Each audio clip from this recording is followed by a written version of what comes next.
चलिए अब जल्दी से बात करते हैं मकर राशि वालों की। शनि की वक्री चाल मकर राशि वालों के लिए कैसी रहेगी? नौकरी, कारोबार, सेहत और परिवार के लिहाज से कैसे रहेंगे इनके आने वाले 142 दिन? आइए जानते हैं।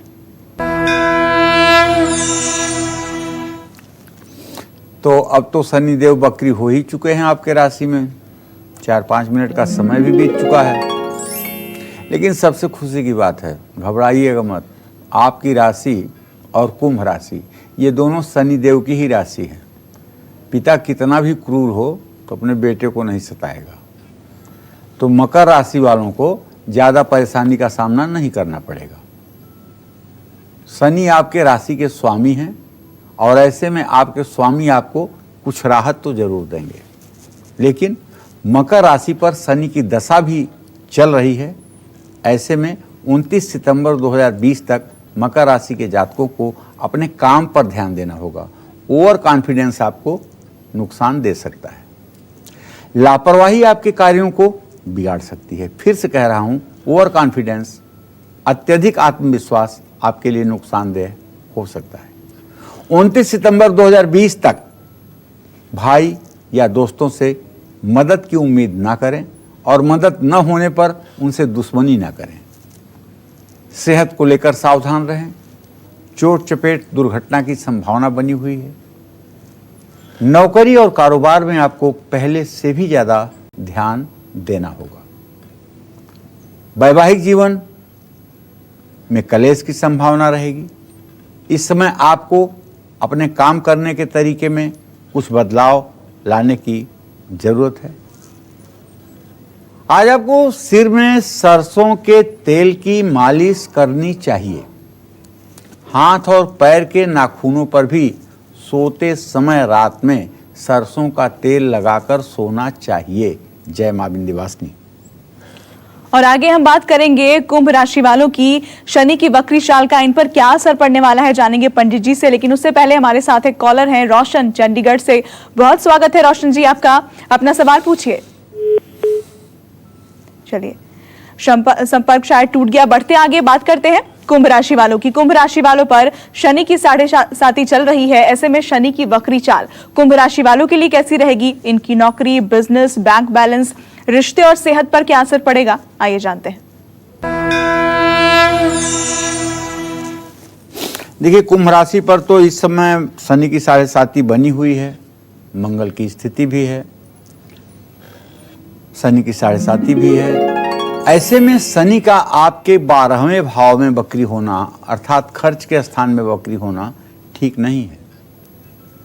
29 सितंबर 2020 तक आपको अपनी सेहत का ध्यान रखना होगा। और 29 सितंबर 2020 तक अगर कोई चुनाव हो जिसमें आप अपीयर होना चाहते हैं तो मेरा सुझाव है कि शनि की शांति के बाद ही, वरना हार का मुंह देखना पड़ेगा। विरोधी बहुत परेशान करेंगे। यात्राओं का योग बन रहा है, लेकिन छोटी मोटी दुर्घटना का भी योग है, इसलिए सावधानी पूर्वक यात्रा करें। और शनिदेव के लिए आपको हर समय कुछ न कुछ उपाय करते रहना चाहिए। नकारात्मक विचार आपको बहुत परेशान करेंगे। आपके यश कीर्ति के जलन से कुछ विरोधी बढ़ जाएंगे, जिसके कारण किस्मत का साथ होते हुए भी किस्मत का चमत्कार नहीं होगा और खर्चा बढ़ेगा। पहले से रखी हुई पूंजी समाप्त होगी। तो मेहनत करिए और दूसरों की बातों पर ध्यान मत दीजिए। शनि के मंत्र ओम सन्नो देव रभिष्ट आपो भवन्तु पीतये संयो रभिस्रवन्तु नः, इस मंत्र का यथासंभव रोज जप करिए। शनिवार के दिन नीले और काले कपड़े स्वयं धारण कर सकते हैं। और शनिवार को किसी व्यक्ति को, भूखे व्यक्ति को भोजन कराने से निसंदेह आपकी मनोकामना पूरी हो सकती है। जय मां विंध्यवासिनी। और कुछ मिनट पहले ही शनिदेव वक्री हुए हैं। ऐसे में मीन राशि वालों की सेहत, करियर और रिश्तों पर वक्री शनि क्या असर डालेगा? साथ ही वक्री शनि के अशुभ फल से बचने के लिए इन्हें कौन से खास उपाय करने की जरूरत है? आइए जानते हैं।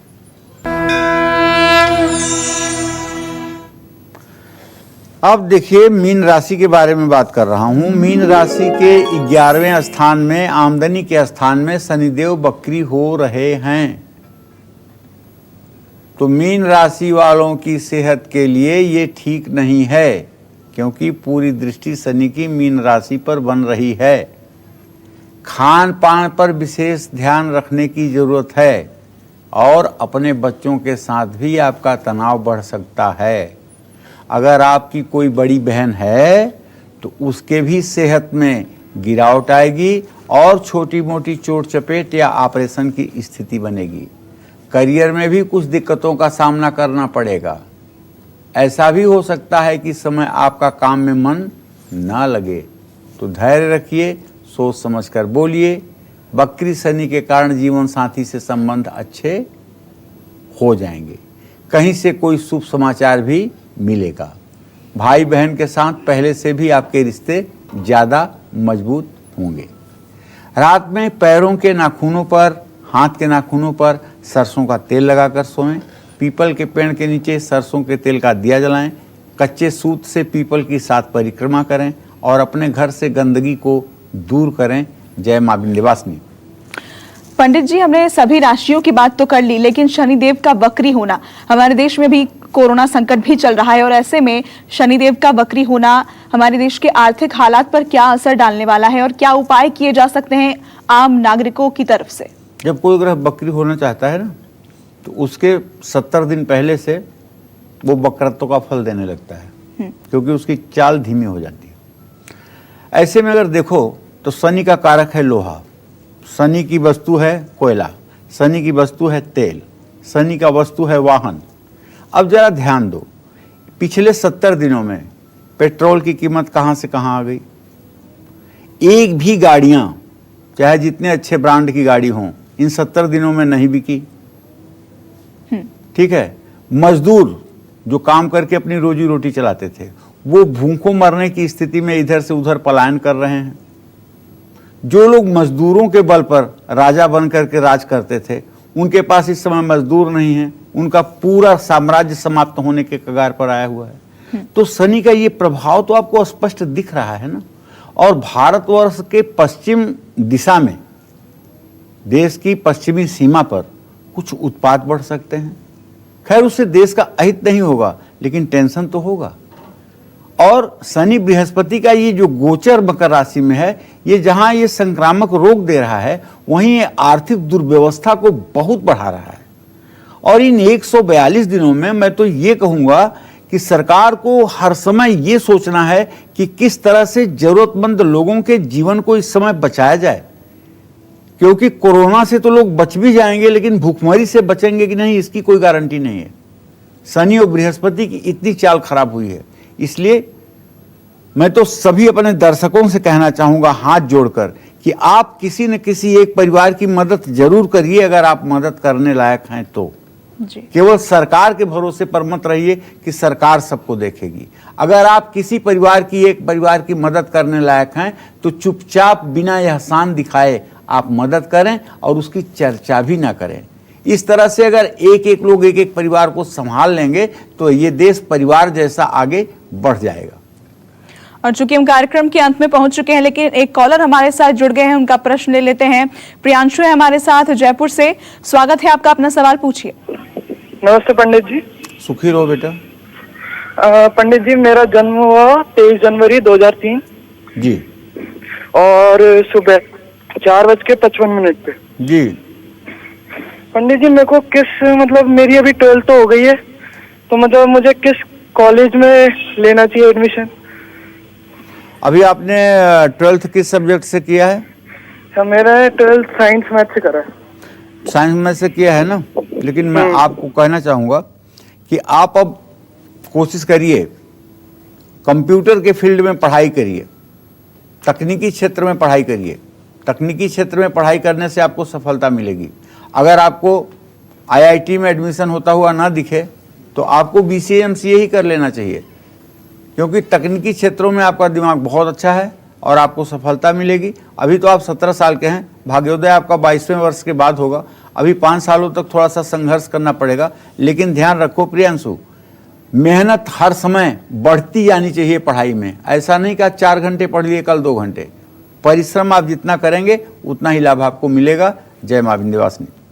एक और कॉलर है हमारे साथ, राजन सीतापुर से। बहुत स्वागत है राजन जी आपका, अपना सवाल पूछिए।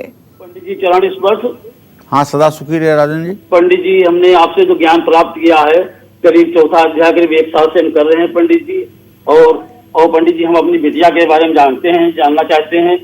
13 अक्टूबर 1996 जी सुबह 4 बजे जी। और अंचल जायसवाल। और जी। पंडित जी, मेरा बेटे का नाम उत्कर्ष जायसवाल। 13 दिसंबर और वो दोबारा को सवाल पूछने में ही समय खत्म कर दोगे तो जवाब कब दूंगा? हाँ, 13 हाँ, और मेरे बेटे की उंगली, बीच वाली उंगली के बराबर में है पंडित जी, उत्कर्ष जायसवाल नाम। चलिए ठीक है, मैं आपको बताना चाहता हूँ राजन जी, आप चिंता मत करिए, आपके बेटी का भविष्य ठीक है, बेटे का भी भविष्य ठीक है। और आपके माध्यम से सभी दर्शकों को बताना चाहता हूँ, प्रश्न करते समय ध्यान रखिए कि जब बोलते बोलते आप ही समझ समाप्त कर देंगे तो जवाब मैं क्या दूंगा। हाँ, इतना जरूर कह रहा हूँ कि बेटी के लिए आपको चाहिए कि एक मोती की अंगूठी दाहिने हाथ की छोटी उंगली में सोमवार को धारण करवा दीजिए। और कालचक्र के सभी दर्शकों से हमारी यही अपील है कि अगर आप जागरूक, सेफ और स्वस्थ रहेंगे तो समाज और देश हर संकट से पार पा लेगा। ऐसे में कोरोना काल में घर बैठे ही सारे उपाय करें और हर रोज 8:53 पर कालचक्र के साथ जरूर जुड़े। पंडित जी, आपका बहुत बहुत शुक्रिया। और इसी के साथ फिलहाल के लिए कालचक्र की पूरी टीम को दीजिए इजाजत। नमस्कार।